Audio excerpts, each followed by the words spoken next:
Previously on YOJR. My mom came into the bathroom a couple minutes later and lit my ass up. I was trying to see what would happen if I lit a match and stuck it in the backside of the freezer.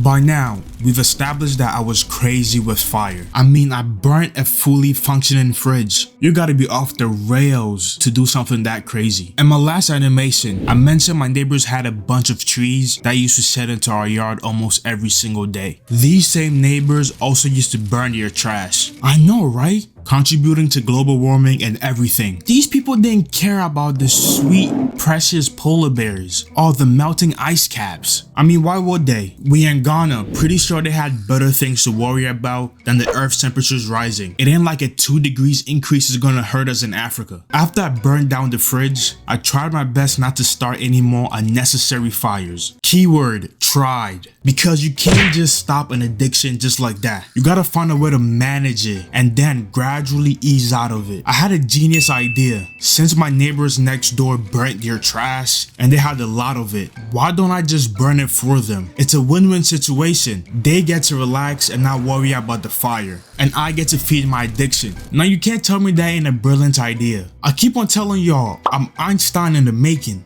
And my neighbors agreed. I mean, why wouldn't they? It saves them time and the hustle of burning trash. So I got to burning. I went over theirs about every 2 weeks. You can't be OD with it and just burn trash every week. You gotta give your addiction time to cool down, so you still get the high when you get to burning again. The gig was going pretty good. I was getting my adequate serotonin and I was happy. I wasn't causing unnecessary random fires that got my ass beat. Now, my fires had purpose. They were benefiting people. Not the polar bears though. They hated my guts. Life was good until one afternoon. My neighbors called me and my cousin up. They were like they had trash that needed to be burnt. I'm like, man, that was quick. Bye, I'll be there. When we arrived, we didn't really pay attention to anything around us. Our neighbor's burned pile had always been in front of a coconut tree. In the past, this tree never gave us any problems. But this day particular, the tree said, I'm about to end this man's whole career.